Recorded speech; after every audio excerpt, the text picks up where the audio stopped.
I'll be reviewing this absolutely stunning 2009 Aston Martin DBS. This is the 5.9 litre Volante Touchtronic 2.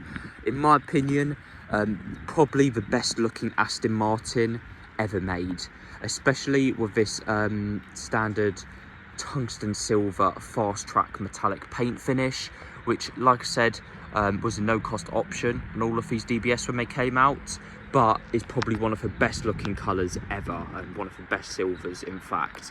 To pay for this now on a newer Aston Martin, if you were to order one now, would set you back around £4,000 or £5,000 as part of the Q division paint.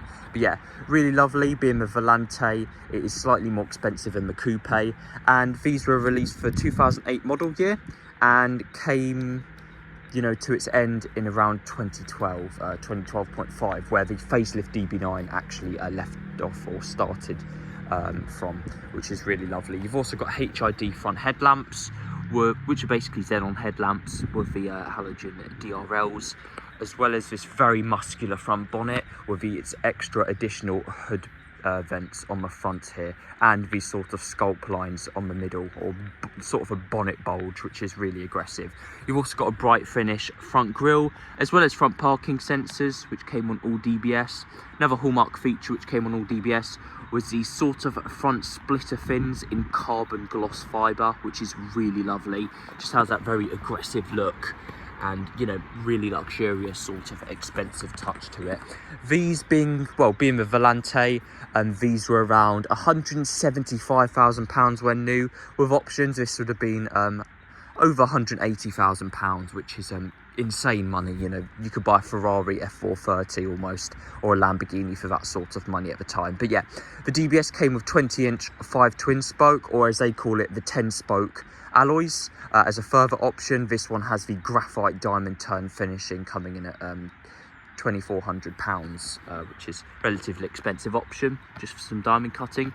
Really lovely. You have the 400mm front and 360mm rear carbon ceramic matrix discs, which was basically, the DBS was the first ever road-going Aston to feature this. So quite an innovation. Being their flagship car, they threw absolutely everything on it in terms of specification and handling and performance, which is quite good.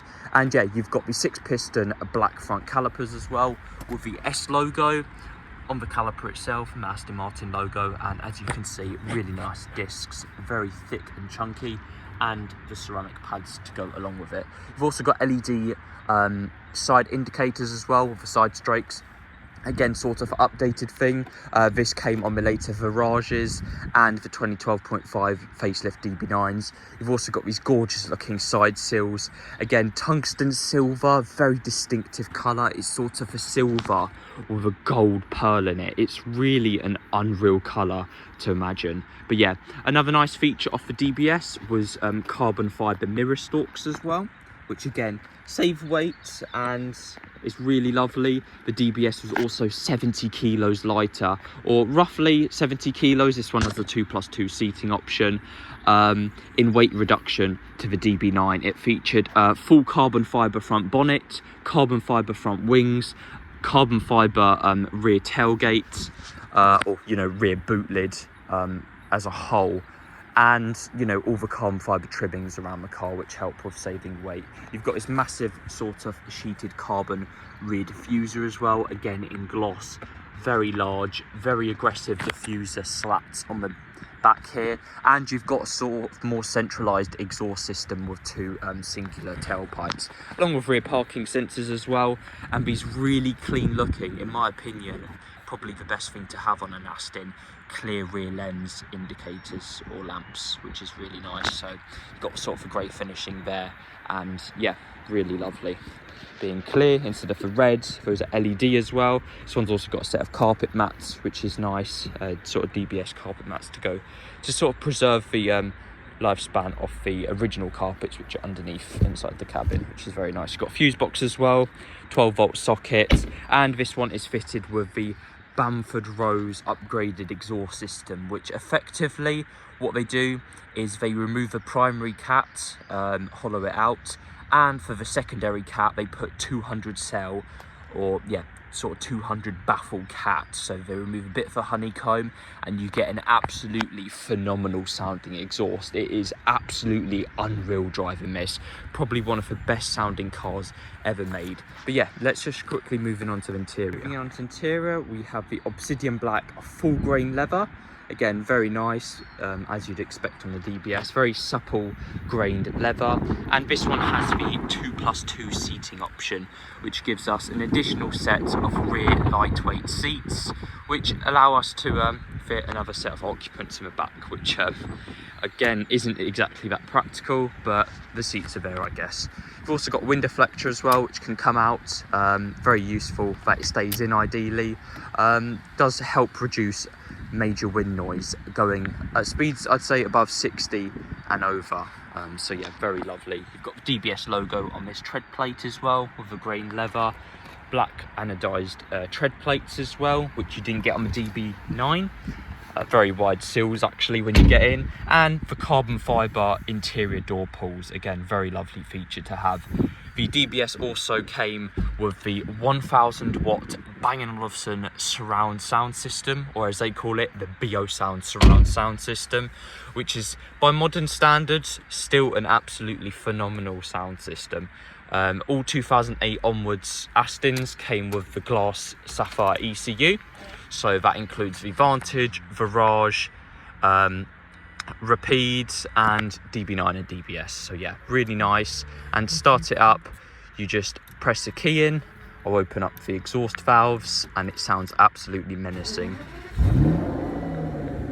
We have a 3-way switch underneath here, just located in the driver's sort of area. This setting switches the valves off. This setting fully opens them, and this setting on the far forwards here basically just opens up the valves 3000 RPM onwards at most times. So yeah, in the middle is ideally where you want it if you do want some sportiness, but without waking up the neighbours. Flicking it all the way back for now is fine. You've also got 10-way electrically adjustable front seats with 6-way electric and 4-way lumbar support with 2 set heated seats as well, which is quite nice. So you've got off, low and high, and you've got 4-way lumbar. So yeah, very nice. 3-set memory as well, and this one's also got the optional piano black interior trim. The Bang & Olufsen's BO Sound also gets us these sort of acoustic lens tweeters.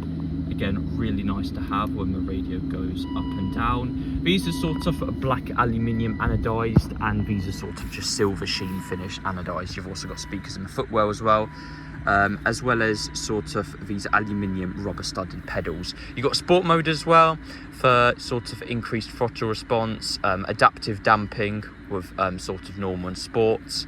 The usual sort of Aston Martin pen as well, the Lamy pen, which is quite funny, and the facelift sort of interior with the sort of nicer buttons, the metal aluminium knurling around the instrument sort of buttons here, and you've got the classic old school Volvo navigation system, which is again 3D navigation system.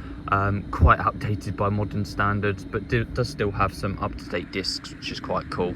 You've got FM, AM radio, a 6CD changer as well, 1-zone climate control, again very nice. All DBS models seem to have a silver ashtray, which I find quite quirky. You've got 12-volt socket as well, front and rear parking sensing button, and the fog lamps, and the trinket tray, which believe it or not, some Astons don't have. But yeah, nevertheless, very nice. You've also got a sort of arm or hand rest there. You can just put this little block there and basically just rest your hand like that, which is quite cool. And you've also got iPod, USB Type 2 and auxiliary connection, with the iPod sort of thing being in there. Quite outdated again, nobody uses iPods by modern standards, but yeah, really lovely. You have got the Touchtronic 2 ZF6 gearbox, which later became the standard gearbox on all DBS models. The earlier manual coupes are very rare, and this comes with column mounted paddle shift. Phenomenal gearbox. The DBS specifically had an uprated sort of faster or quicker shifting gearbox, especially in sport mode. It was also stiffer as well, it was lighter, and overall just more rigid car with less body roll. It had stiffer roll bars, anti-roll bars and such. But yeah, let's just quickly move on to the engine. Under the beefy bonnet lies a 5.9 litre naturally aspirated V12 with 510 brake horsepower. That is a 40 horsepower increase over the facelift 2008 DB9, and this was the exact same engine used in the facelift 2012.5 DB9 with again 510 brake horsepower. Top speed was nearly a blistering 200 miles an hour for this Grand Tourer, and a 0 to 60 off the mid 4 seconds, which is absolutely rapid for this sort of car, especially with a Touchtronic 2 gearbox. It's so smooth and so quick at the same time. But yeah, let's just quickly take it for a test drive. Hey guys, today I'll be test driving the DBS. Obviously I've driven a facelift DB9, pre-facelift DB9 and a coupe DBS. So coupe, obviously a little bit of a different car, a bit more rigid, but the convertible with the roof down just looks absolutely phenomenal. Just the exhaust note off when the roof's down is just absolutely unreal. It's just, yeah, hard to imagine who wouldn't have a convertible almost. Ready for summer as well, which is lovely. Yeah, just put my jacket on because it's a bit cold, but yeah, absolutely lovely. Just quickly switch the valves on. I did forget to mention the Bamford Rose manifold and exhaust upgrade. Not only is it expensive, but it roughly gives you around sort of 20 to 30 extra horsepower. So, you know, improved gas flow through the manifold and the exhaust. And yeah, that allows us to have almost that off the DB9 GT, which is 540 horsepower. So, you know, it's a lot of power and probably shaves that 0 to 60 down a little bit. So yeah, really cool. Just absolutely unreal. Forgot to mention you've also got auto dimming mirror as well, and just a few other features really, but nevertheless an absolutely stunning looking car. I think Tungsten Silver just hits the nail on the head on these. It's just an absolutely phenomenal colour. I promise you have to see it in person. There's no other colour which you would just, you know, think about. You really have to see it in colour to appreciate it. It's just an absolutely wonderful colour. This one's also got 2 owners. It's got just under 50,000 miles, which for this engine isn't particularly massive. It's got really good history, and key selling point of the car is that it's had all 12 spark plugs and ignition coil packs done, which, believe me, is not a cheap thing. They costed in excess of £2 almost for the whole job. But yeah, very nice thing to have. It means the next owner won't need to do the ceramic pads for a bit as well. I think it did have actual ceramic new pads, which is not cheap again. But yeah, and coil packs. So another 50k on this car should be all right. But yeah, we'll just quickly put it in manual mode and just give it a bit of a rip. Oh, that sounds absolutely unreal. Oh my god. When you downshift as well, just when you hear this, it sounds absolutely unreal. I've never heard a 5.9, even with sports exhaust, sound like this.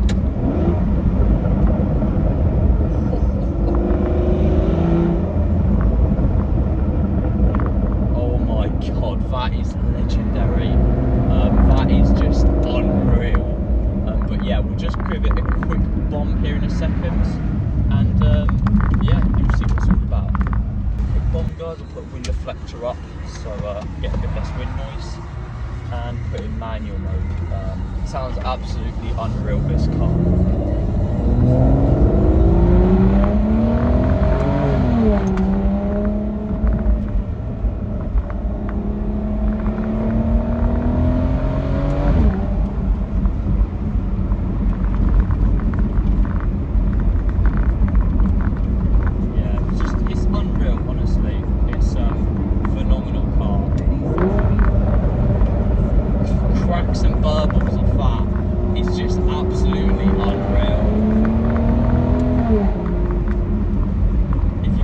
High enough and then shift, it almost sounds like a Sport Shift 3 V12 Volante.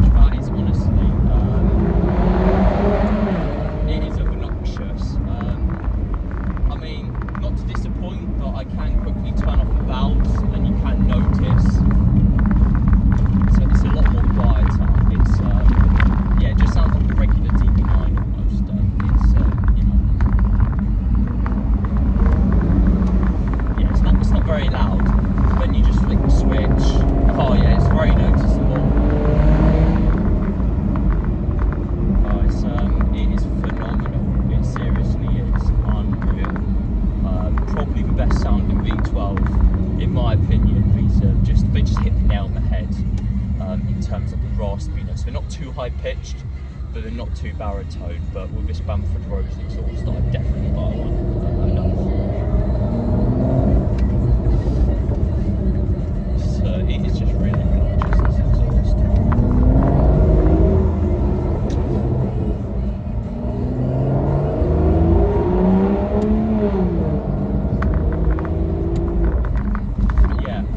Hopefully that sums up the DBS. I've already driven a coupe pace, so I sort of know how they drive.